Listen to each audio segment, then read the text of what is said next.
Nah itu dia saudara, barusan yang tadi saya lakukan adalah simulasi gempa yang dilakukan di gedung Geraha BNPB Jakarta. Ketika kita mendengarkan bunyi sirene yang menandakan bahwa adanya gempa bumi, maka yang pertama kali kita lakukan adalah berlindung. Seperti yang tadi Anda lihat, saya berlindung di bawah meja, dan yang dilakukan setelah berlindung di bawah meja adalah menenangkan diri kita, jangan panik dan ikuti instruksi yang disampaikan oleh petugas. Karena petugas akan mengetahui ataupun lebih tahu seperti apa kondisinya, dan setelah kondisinya sudah mulai tenang, kami kemudian dievakuasi keluar dari dalam gedung BNPB setelah kondisi sudah mulai tenang. Dan saat ini kami sedang berada di luar gedung karena guncangan gempa tadi cukup membuat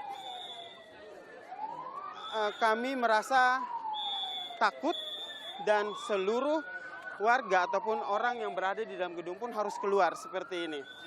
Oke, kalau kita lihat saudara, ini adalah simulasi dari pertolongan kepada warga korban gempa. Ia mengalami sejumlah luka seperti luka patah kaki dan tampaknya kurang sadar ya ini apa ya. Dalam kondisi seperti ini Pak Dokter, apa yang harus kita lakukan? Ya, kita udah punya standarnya, jadi ya, kita lakukan penyelamatan leher, kepala. Penyelamatan leher, kepala. Itu yang penting. Penting, ya. Penyelamatan leher dan kepala. Kalau saat ini sedang dilakukan proses pemadaman api yang terjadi di lantai 5 gedung BNPB, seperti yang terlihat. Lantai 5 gedung BNPB sedang dilakukan proses pemadaman api. Sementara itu, mobil ambulans juga masih bersiaga di sini untuk memberikan pertolongan kepada para warga yang menjadi korban ketika gempa terjadi.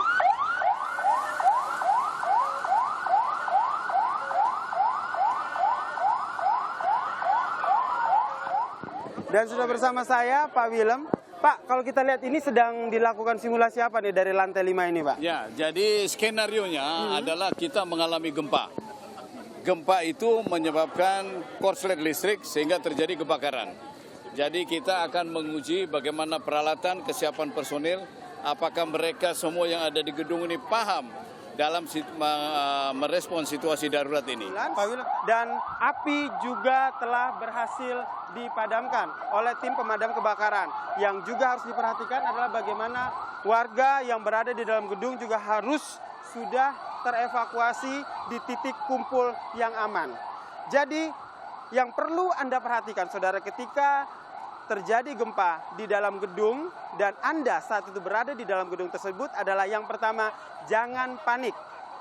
Ikuti instruksi dari para petugas ataupun tim yang benar-benar mengerti bagaimana proses evakuasi terjadi ketika gempa itu terjadi. Lalu berusaha untuk melindungi diri. Seperti yang tadi saya lakukan, saya berlindung di bawah meja ataupun di bawah tempat-tempat yang bisa melindungi kepala. Setelah kondisi aman, barulah kita mengevakuasi diri kita keluar dengan arahan dari tim petugas dan pastikan kita berada di titik kumpul yang aman sehingga kita benar-benar tidak menjadi korban dari dampak gempa tersebut. Selain itu, ini adalah proses evakuasi ataupun penyelamatan korban luka dari gempa yang terjadi dari gedung lantai 5 kantor BNPB.